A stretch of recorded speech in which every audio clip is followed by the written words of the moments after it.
Welcome. Sorry for that technical glitch. Oh, do we have the opening slide back?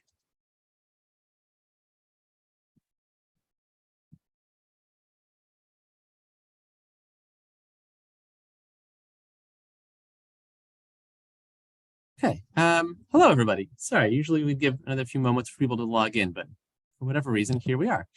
Hi, it's so good to see you all here. Thanks so much for joining us. I'm Rabbi Lev Meyerowitz-Nelson. I'm the director of EMOR, the Institute for Bold Jewish Thought. I'm delighted to welcome you to today's program, Hope in 2022, which we're excited to be streaming on Facebook Live. EMOR, a project of T'ruah, is a new thought leadership institute where we use Jewish sources old and new to invigorate our commitment to human rights and propel us to action. EMOR is committed to bringing together people from all corners of the Jewish community to ask big questions, study Jewish texts, and hold courageous conversations about today's most important moral and political issues. Today, we're excited to dive into the topic of hope, what's Jewish about it, and how Jewish texts help us nourish it in our lives. We've just come through an Israeli election that went quite poorly for human rights, and an American election that went better than many of us expected, although we're still waiting for some results. With some key races too close to call, hope is surely top of mind for many of us. As we get things started here, I invite you to share in the chat where you're joining us from and what brings you hope. As we do that, this is a good moment to remind you, just to be on the safe side, that T'ruah and EMOR are 501c3 organization. So we're here to talk about hope for the issues and for human rights writ large, not for any particular candidate or party.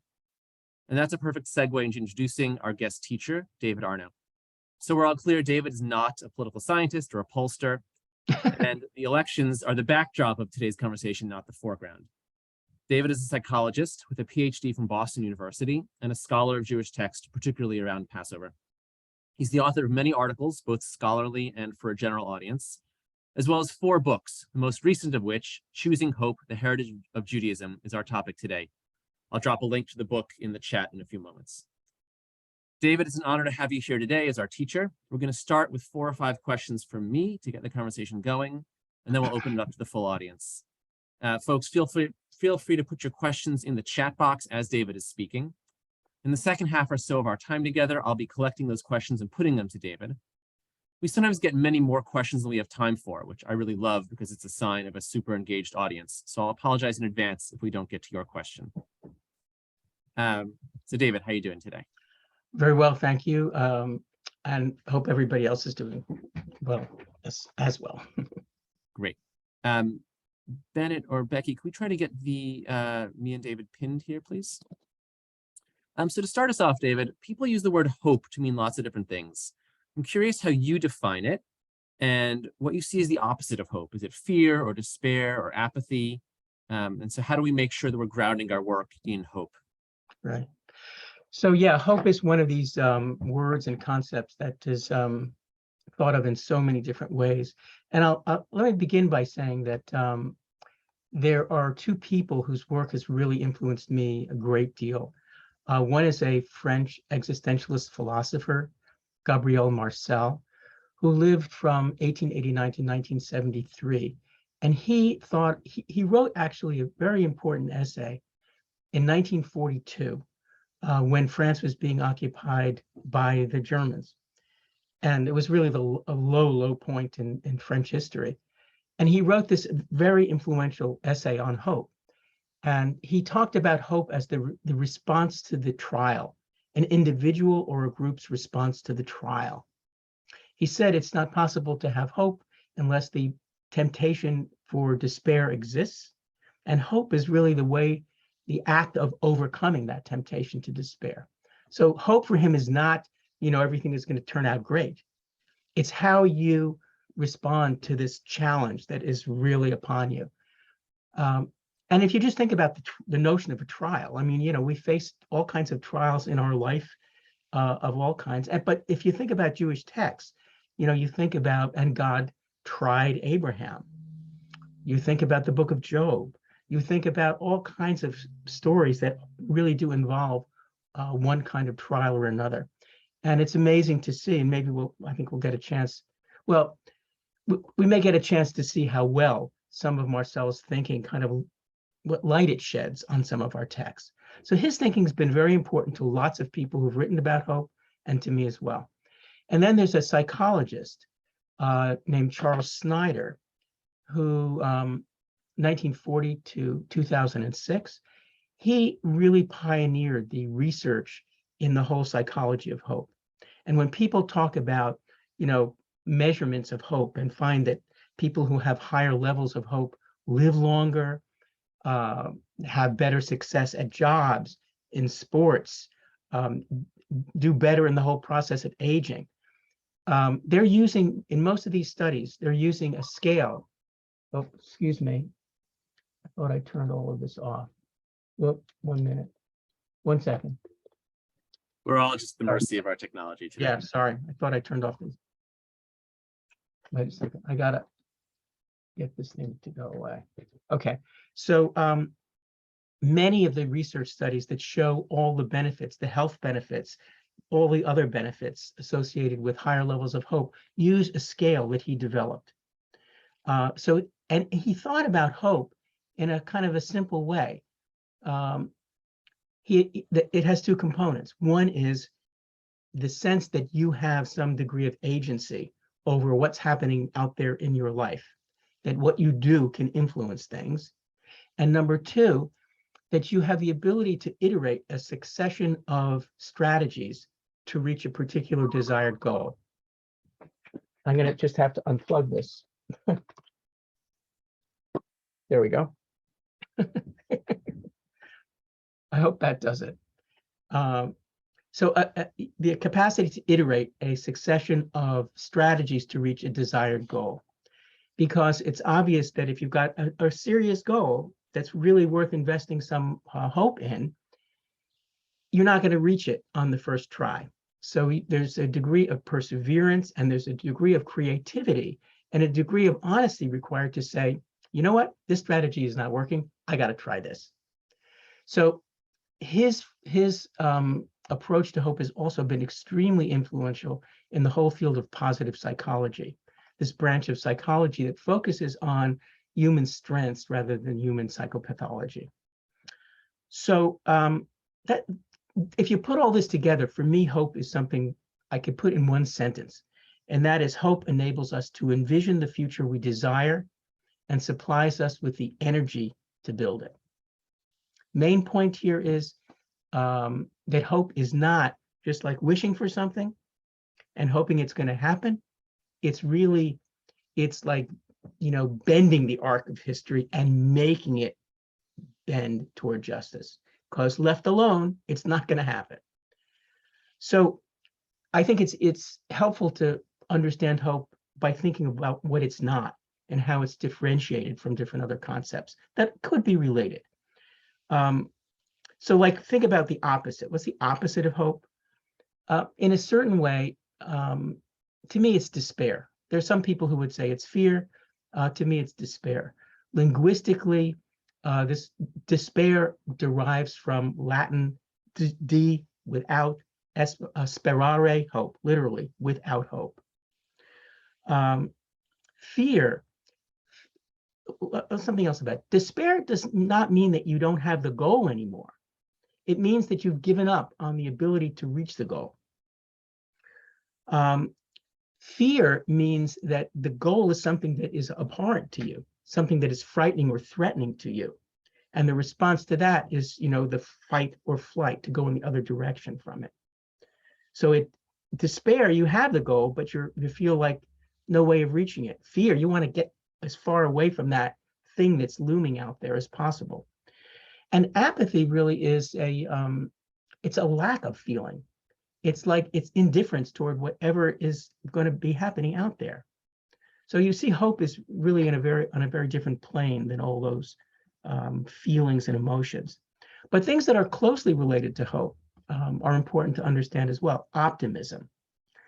A lot of people, use these words interchangeably. Optimism is really something very different. Optimism is an assessment of what you think is likely to happen. It has nothing to do with your engagement in making that thing happen. It's kind of like making a prediction. And Marcel says that optimism is really about making speeches to yourself or to other people. It's predicting what you think is going to happen rather than investing in making that outcome happen. And like, if you think here's they measure these things. They have scales for optimism. They have scales for hope.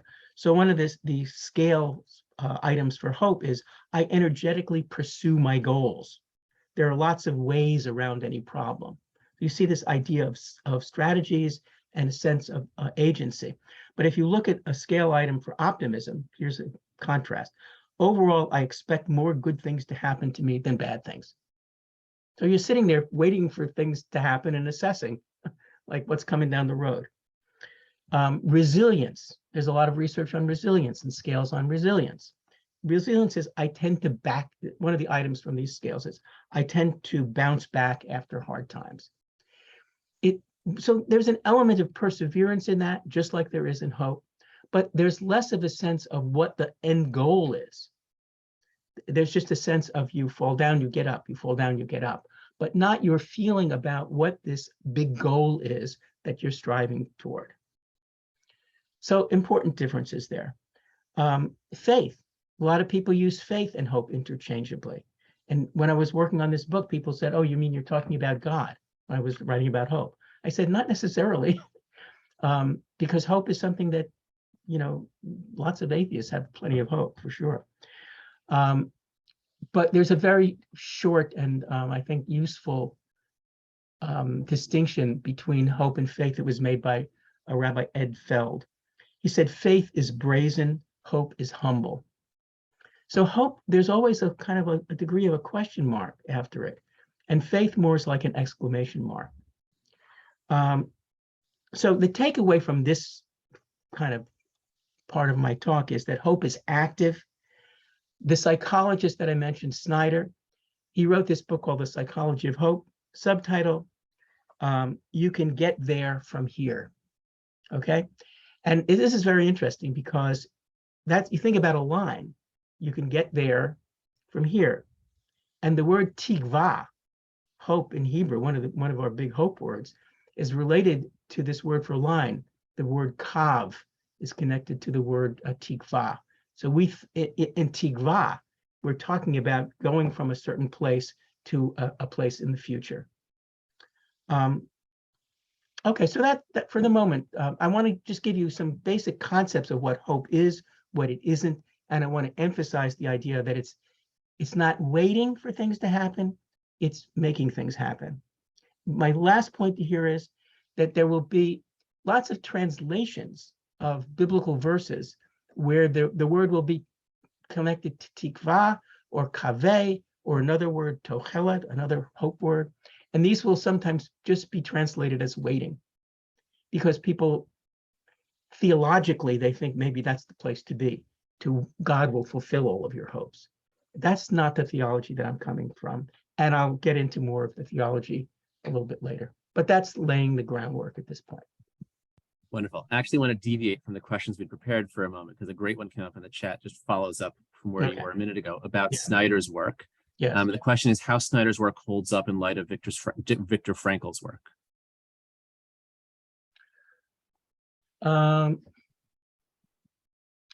Well, I'm not sure that I would compare them in that way. It isn't like Snyder is trying to measure what Viktor Frankl was.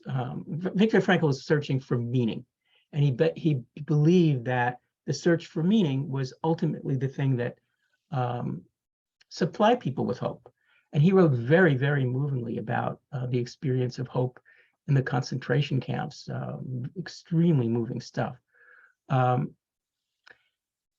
He felt that hope was for him also keeping going. He was he gave this talk at one point in one of the camps, there was a rash of suicides.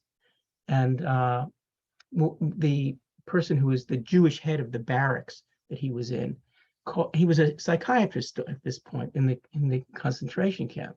And the guy who was running the barracks asked him to give some pep talk. And he gave this talk, which he summarizes a little bit in Man's Search for Meaning.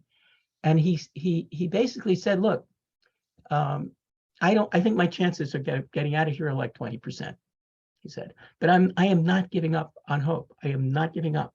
He said, he wrote very movingly, we have to imagine that the people who love us are looking down on us, and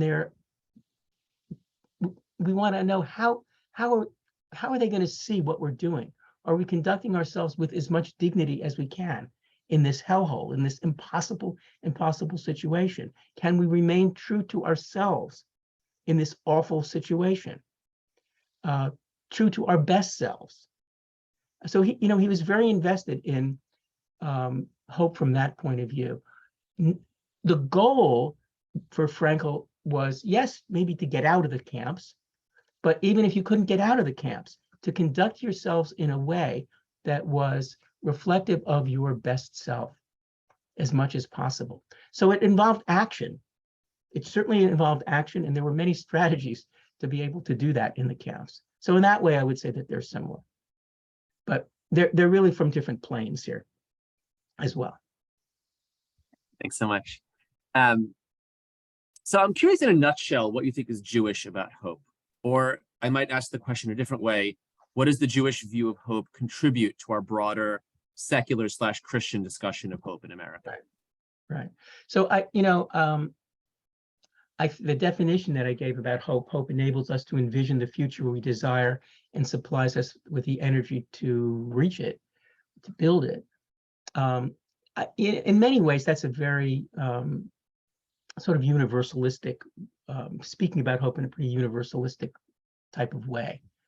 And I'm not sure that people from all religions would subscribe to that, because what's missing from that definition is some, divine force that is propelling you or bringing the goal, within reach. That's not, you'll notice that's not in that definition. So my way of thinking about hope is a way that I think you'll see where God fits in a little bit later, but it's cast in pretty general and universalistic terms. I think that we bring, as Jews, kind of our own ways of thinking about hope, our own ways of grounding hope, and our own history really with hope, and our own sort of dark history, our own fires in a certain way, which have hardened hope and strengthened it in a certain way for us. And so we have something, we have our own thing to bring to it. There's no question about that. So we have certain concepts, like, to me, the idea of human beings created in the image of God. This is a really foundational concept for building hope on. It means that first of all, there's a goodness in people. It means that you can establish relationships with people. It means that you can work with people. It means you can work with them to build a brighter future. If you think about image of God, it also means that one of the names of God is Ehyeh Asher Ehyeh. I will be what I will be. And what that means is, if God's being is not God's future, God's being is not fixed, and likewise ours is not fixed either. It means we have the capacity to change, the capacity to grow. And that's also a great source of hope. We're not stuck with exactly the way that we are at this moment. And that's what Tshuva is about. Tshuva is a really fundamental concept for hope as well. It's the first chapter in my book for that reason. The second chapter is about Tikkun Olam. First, you begin with changing yourself and the hopes that unleashes, and the hope that requires. And we have our ways of doing that. We have our holidays, we have our times of year, we have our psalms, we have our liturgy. And then you expand that out to the world is not fixed either. There's room for changing the world. and the concept of tikkun olam, obviously. And I want to say we have our own, if you think about where this expression tikkun olam came from, I have to say some things about that. A lot of people think it's kind of like came from the Reform movement 20 years ago. That's not really so.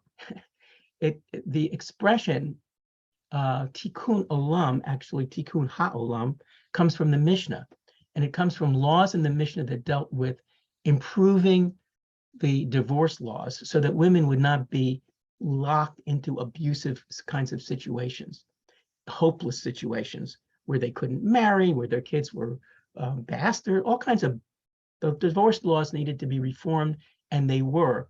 And the Mishnah says explicitly, why were they reformed? Mipnei tikkun ha'olam.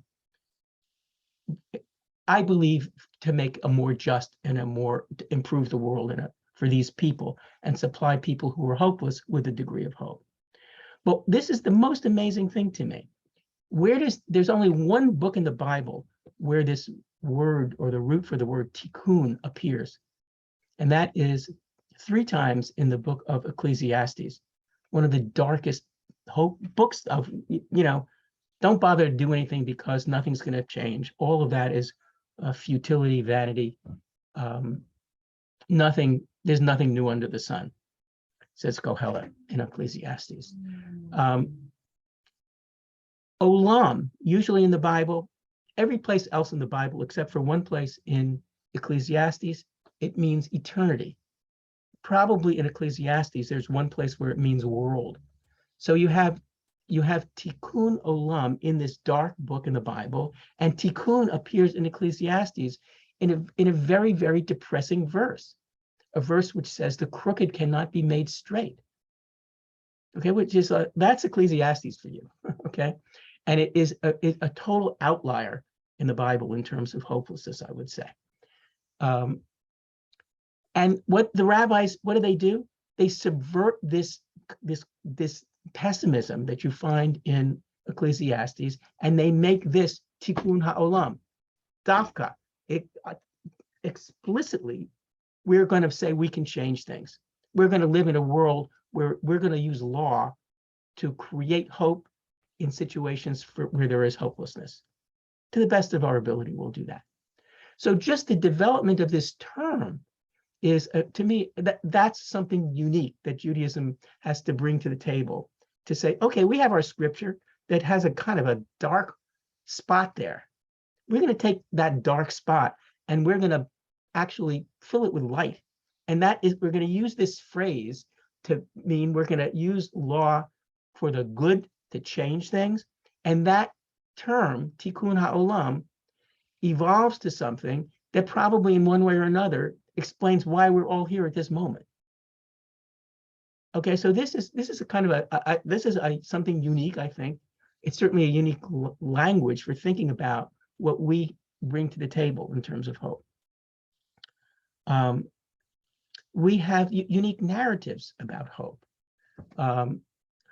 I did a Dvar Torah for Truah, Rosh Hashanah Dvar Torah, where I wrote about the Akedah as a story of hope. And I don't want to go into that now because it would take a little more time than we have, but you can read that, and Lev is going to put that into the chat for you as well. And you can see that this story that is usually understood as kind of like this very disturbing story of blind faith, unquestioning faith, is a very deep story of hope. Very, very related to Marcel's conceptions of hope. God put Abraham to the test.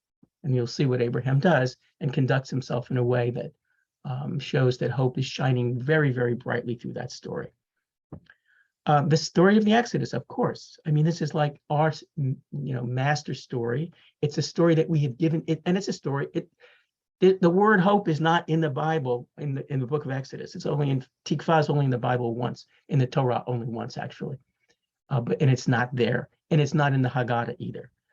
But the Haggadah is a story of hope. The book of Exodus is a story of hope, and we've given that story to the world. Originally, the Great Seal of the United States was going to have a picture of the Israelites crossing the Red Sea, and Pharaoh drowning in the Red Sea, the story of the Exodus, okay?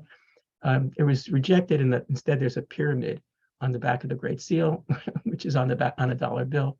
But the idea of the Exodus inspired the patriots that led the American Revolution, and all kinds of other people who have fought for civil rights and freedom for a long, long time. So we bring that to the table.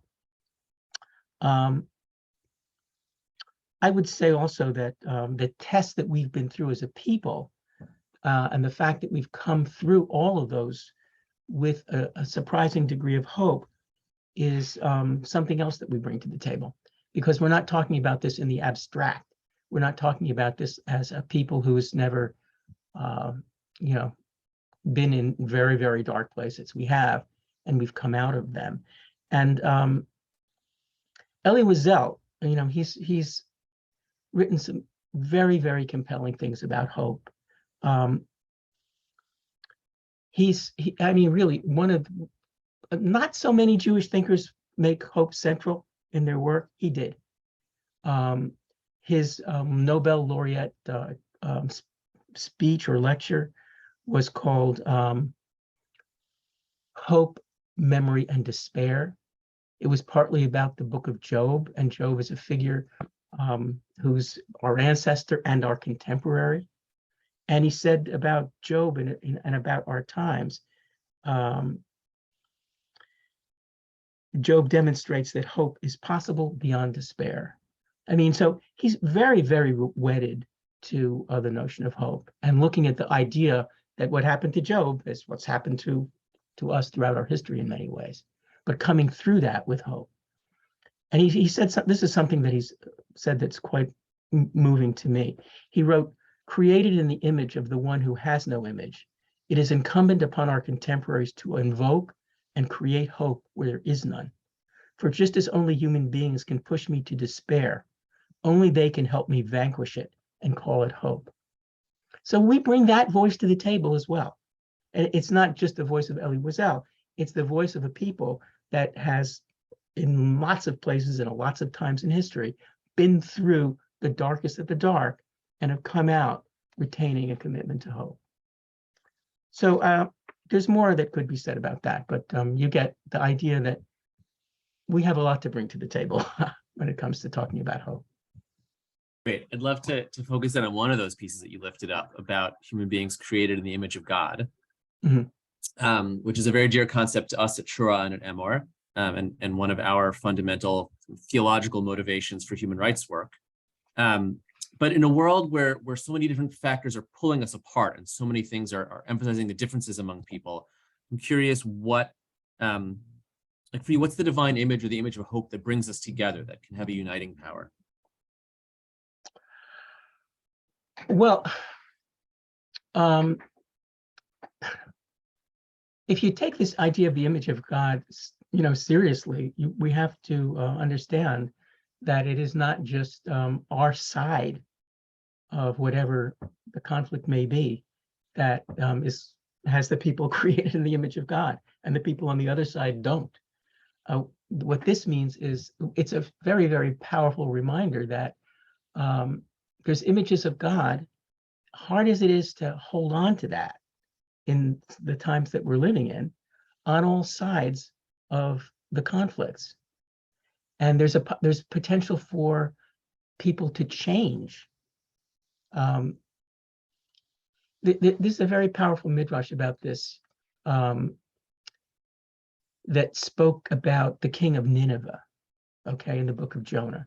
So the king of Nineveh doesn't really have a name, just the king of Nineveh. So the midrash says, who is this king of Nineveh? Well, the king of Nineveh is Pharaoh. God resurrected Pharaoh and brought him to the king of Nineveh, to the land of Nineveh, the kingdom of Nineveh, so that he could do tshuva. And he does tshuva. 1, 2, 3. In comes Jonah. Says a short number of words, and the king and the kingdom, they all do tshuva. So the midrash is saying that even somebody like Pharaoh, and we have plenty of our pharaohs, they're all around. But the midrash is saying it's possible for people to change their ways in some deep sense, and that's something that we have to always understand. Heschel wrote about this in some very moving ways as well. He there's a passage in the book of Isaiah, which is something that Heschel brought up many times in his writing. I'll have to read this. It's a couple of verses. So it was written at a time when Egypt and Syria were full of idolatry, all kinds of fetishistic, crazy things, certainly nothing like monotheism. They were at war with one another. And maybe the only thing that they could agree upon was that they should both be against Israel in a war against Israel. So this is a very bloody time of great conflict. So this is what Isaiah says and what Heschel quotes often. He says, "In that day there shall be a highway from Egypt to Assyria, and the Assyrian shall come to Egypt, and the Egyptian to Assyria, and the Egyptians shall worship with the Assyrians. In that day, Israel shall be the third with Egypt and with Assyria, a blessing in the midst of the land, whom the Lord of hosts shall bless, saying, Blessed be Egypt, my people, and Assyria, the work of my hands, and Israel, my inheritance." So it's a vision of what's possible, starting from a very, like what would seem to be a hopeless kind of situation, 3 countries that are, 2 of them hating each other, 2 of them fighting against Israel, etc. But in order to get to a better place, you have to have a vision that it's possible. And building on the notion that people are, despite the difficulties in accepting this, that there's a core that you can build on in people on the other side. That is the foundation for the beginning of dialogue and for the beginning of building something that is more constructive and for fulfilling this very hopeful vision that Isaiah is talking about. And I have to just say one thing. I have been involved with dialogues for a long time, in a Jewish Christian dialogue group for 30 years, and in a Jewish Christian Muslim group now for almost 10 years. Very, very powerful experiences. I realize in a certain sense that these groups have been, they've had challenges, but they've been easy dialogues because in a certain sense, despite the fact that there are people from different religious traditions, in these 2 groups, everybody's pretty much on the same political side. Okay. I realize that what I really need to do is to put some time into a third dialogue that involves challenges of talking with people that I disagree with in very fundamental ways, not just people who have a different scripture that we can discuss how it's similar and how it's different, and etc., and then go and vote the same way. So that's all coming from the notion that it's possible because of this notion that there's a fundamental goodness, despite the fact that it may be deeply covered up and not shining through very, very much. It can. Great. Someone in the chat suggests for that kind of dialogue, look up Braver Angels. And then there's a question just for the chapter and verse from Isaiah that you were reading. Okay, so it's Isaiah 19:23 through 25. Great, thank you.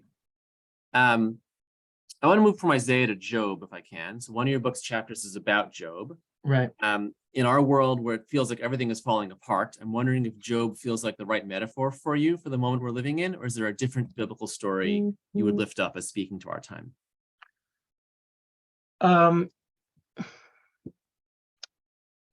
Well, I think that fortunately we have a lot of stories that speak to our times. A lot of our stories speak to the potential for change and the potential for getting out of very, very difficult and dark situations. But Job is really the place where there is there's the most profound meditation on what hope is really in our scripture, I would say. And the language of hope, this word, different forms of tikva, this other word, tochelet, that I mentioned, they're in Job a lot more, given the fact that it's not a very long book than almost any other book in the Bible.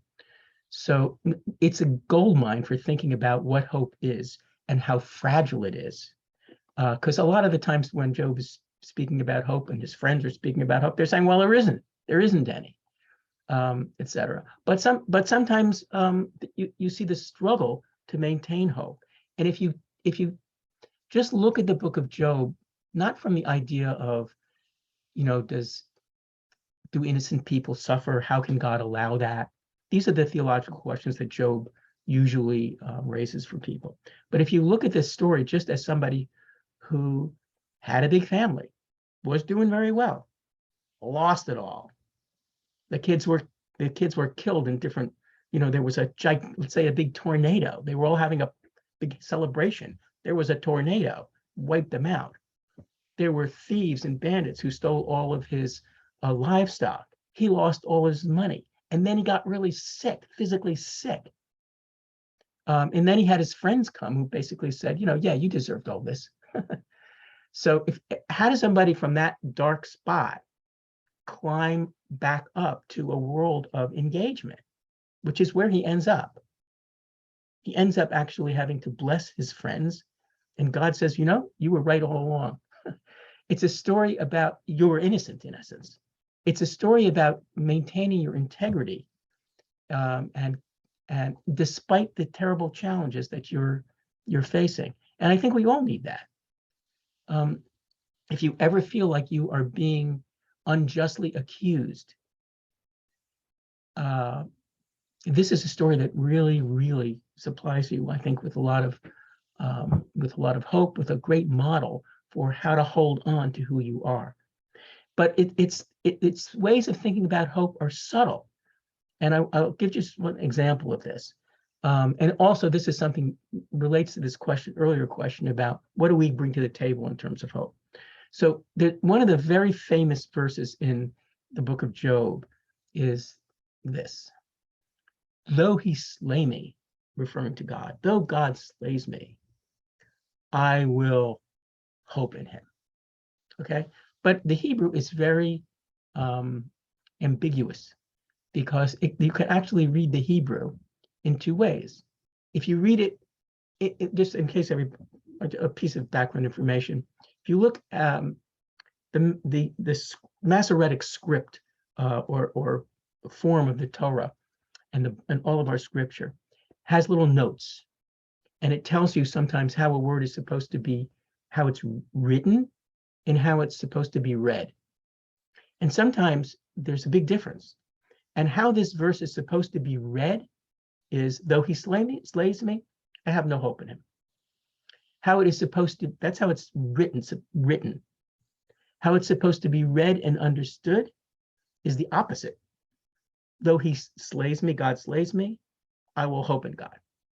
And the difference is, if anybody's speaking a little Hebrew here, the difference between Lamed Aleph, no or not, and Lamed Vav, in him. Okay, so the written is, I will not hope in him.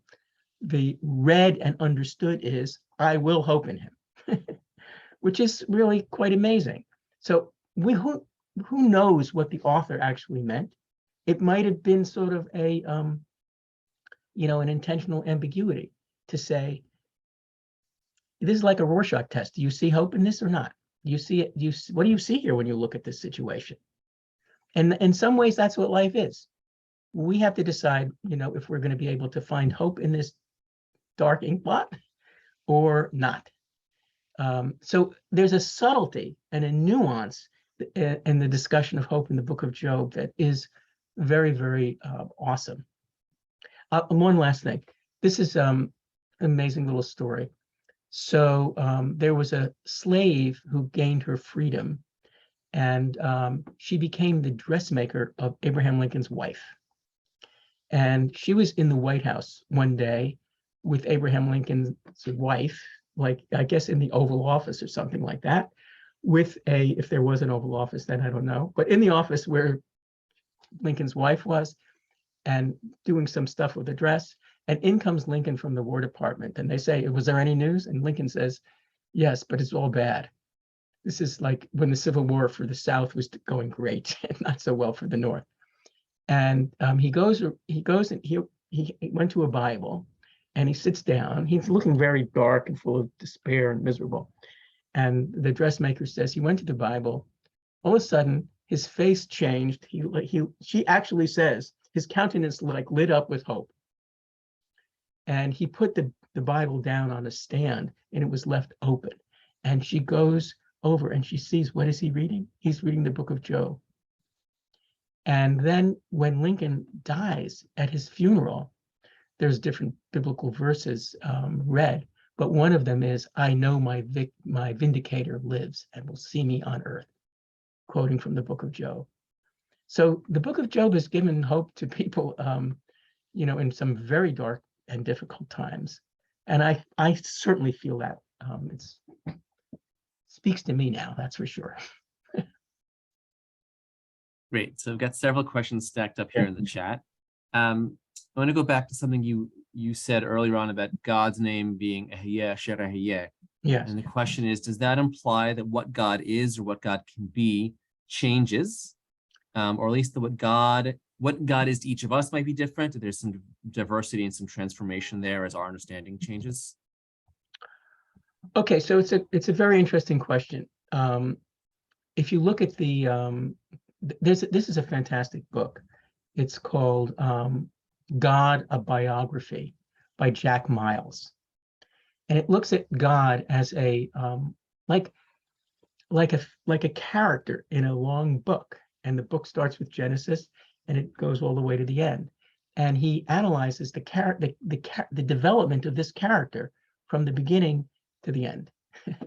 And in the beginning, you see this character who's very impulsive and does not have a lot of mercy. Forget about mercy, wiping out the whole human race with no prophets. Build an ark, God says to Noah, but not tell people to mend their ways. And then, later you find a very, very different God. I wrote something about this, the difference between the God of the flood and the God who brings this flood on all of humanity, and the God who's in the book of Jonah, who's sending this prophet, and the prophet says, I want you to wipe them out. Why didn't you wipe them out? In essence. And Jonah is miserable and moaning because God allowed the people to do tshuva. So here you have the prophet who's become like the hard-hearted, sort of very aggressive kind of figure, and God, this character now all of a sudden of mercy, who wants to let people off the hook and give them a second chance. So yes, the idea is that God, the character of God changes according to this Miles analysis, which is it's one of the most influential books that I've read in terms of my thinking about God in the Bible. I really can't recommend it enough. Yeah, so God can change. That's the answer. And so can we. That's the answer. Because if God can change, of course we can change. Why not? That's what it means to be created in the image of. We can grow. We can develop. We can have patience. We can give people a second chance. We need to work on that stuff. So to circle back to the Holocaust of all topics, Yes. Another person asks, in the recent Ken Burns series on the Holocaust, one of the historians said, you cannot use reason with anti-Semites because they usually believe contradictory things. We have to start at least with people who are open to reason-based arguments. Is there some basis for hope with people whose minds are totally closed? Well, this is the question that we're facing now. We're living in a world where facts and such, there used to be facts that we could agree on, and there are fewer and fewer of them. But we do find people who, I can't remember the name of this one person, who was a white supremacist. He wrote a really very powerful book about how he got out of that. And the story, maybe somebody can, maybe Lev can figure out who this was while I'll tell you the story. He goes to a college in Florida, And nobody knows that he's this white supremacist. And he's really headed to be like David Duke's, one of David Duke's successors. He's got like this great lineage in terms of his family of white supremacists. And he doesn't really let on who he is. And eventually he's invited to Shabbat dinners by this woman, this Jewish woman. And eventually they engage in some very powerful dialogue. And he's really afraid about what's going to happen when it comes out who he is, et cetera, et cetera. He winds up becoming a different person. He winds up disavowing all of that. And he spoke at our synagogue a couple of years ago. So, and he's not the only such person. We know that there are people who, were part of ISIS and they got out of that. And we know that there are people who have been in QAnon and they get out of QAnon. So we know these things are possible. We have to remember that they're possible, and we have to, really understand more about what it takes to make those possibilities occur more frequently, it seems to me. But it's very, very difficult. I mean, this guy is obviously, the story that I told is the exception, obviously, but the exception means that it's not an impossibility. It's important to remember that. Great. So two different people asking slightly more personal questions. I'll kind of merge them together. If you personally have a succinct answer to the "how can you possibly have hope in this world" kind of question that you could share with us. Well, my answer is that hope is, for me, is not really, I'm not in the forecasting business, okay? I'm much more in the working business of what are you going to do about it when the situation looks like it's not good and needs to be fixed. What are you going to do? And can you work? This is key. It's not just like, what am I going to do? I'm sitting in my study in the attic right now. What am I going to do to fix the world while I'm sitting here? Okay. The question is, what can you do working with other people to out there in different ways to actually make a difference? And part of my life, it's been a life of a writer. But before that, I was an activist in the New Israel Fund for like 17 years. It was what I did, as a full-time volunteer. And there were people a long time ago, even in the 80s, saying, "Oh, Israel's a hopeless case. It's a hopeless case." And there was a lot of pessimism about Israel in those days. I was working with people here and in Israel to make positive change. We did. Did we succeed? Not ultimately, not, the game is still going on, and it will forever. But I was working with people in a way that made me see, oh, we won the Association for Civil Rights in Israel won the Supreme Court case. That's good news. That's a victory, et cetera, et cetera. There were many, many things that happened that were very bright little sparks of light. And that working in that world of engagement, that is the world of hope. And it's independent really of how long the road is ahead. The question is, can you be engaged in a way that you can see the small fruits sometimes of your efforts? And if you can't, and you're part of a group of people working together, is there somebody else? All you see at a certain point is, oh my God, there's no light at the end of the tunnel. But if you're part of a team, somebody's going to see the light at the end of the tunnel when you don't. And you may feel like, oh my God, we've tried everything. We've tried this strategy, that strategy. None of them work. And one of your colleagues would say, yeah, but we didn't try this. Let's try that. Getting back to what I said about Snyder's concept of developing new pathways, new strategies to reach the goal. If you're part of a group, that's what happens. And that lifts you up. And that is, you're living in hope that way. But it's very different than being the pundit that says, oh, the future is determined. This is what's going to happen. Nobody knows that. And witness the outcome of our last election, just to tell you that. All the pollsters,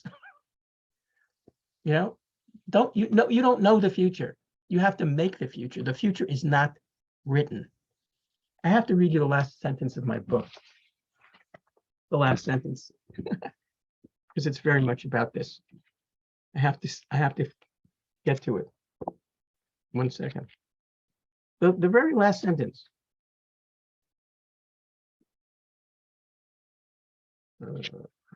Yep. It's not the last page because there's a lot of footnotes. But the last sentence is, the future we hope for is waiting for us to create it. Okay, that's what hope is about. It's not about the future is black, so there's nothing to do about it. Future may be black, turn on the lights. Work with others to turn on the lights, to make light. Great. I think we have time for one last question. I want to bring on my colleague, Rabbi Becky J. Becky is the program manager of MR and my co-pilot, and without her, none of our work would happen. So Becky, last question goes to you. Okay, I actually want to end it on humor because David, I loved your book. I need a laugh right now and today, personally. But you talk about how humor reinforces hope and hope reinforces humor. For those of us here who have not yet been able to read your book, can you explain just a little bit about the relationship between the two and why, no matter what, it's already making me smile? No jokes. Okay, maybe I'll tell you a joke. Maybe I'll end with a joke, but I'll answer your question first. So hope is about taking a look out there and saying that what's right in front of me, this is not the ultimate kind of thing. There's more to it. There's a future out there. And humor is always playing on something that is kind of incongruous. What you think, what you expect is not what you get. The punchline is like, it's over there. You thought it was over here. No, it's over there. It involves a creative relationship with reality so that you can kind of stand back and say, reality is something that I can kind of like shift and play with in a certain way. Hope is the same. You're stepping back. You're using your sort of your God is the ultimate creator. We're created in the image of God. We've got all this creativity. We can envision things that are wildly different than what's staring us right in the face. So humor is about that as well. There's some, and that's the last chapter in the book, actually. And the reason that it's the last chapter in the book is that someone said that humor is hope's last weapon. And so I felt like I really should put that right at the very end. And I will say another thing before I tell you the joke. I feel that, and psychologists have, disciples of Snyder have written about this. The benefits of like hearing high hope stories really can like elevate your hope.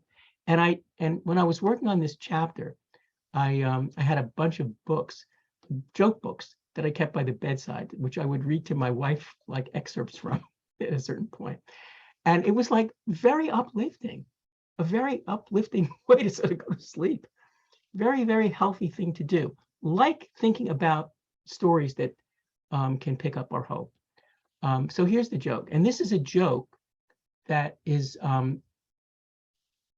told by Viktor Frankl in a like sort of a collected group of statements that is almost like an autobiography, but I think it was assembled by some other people.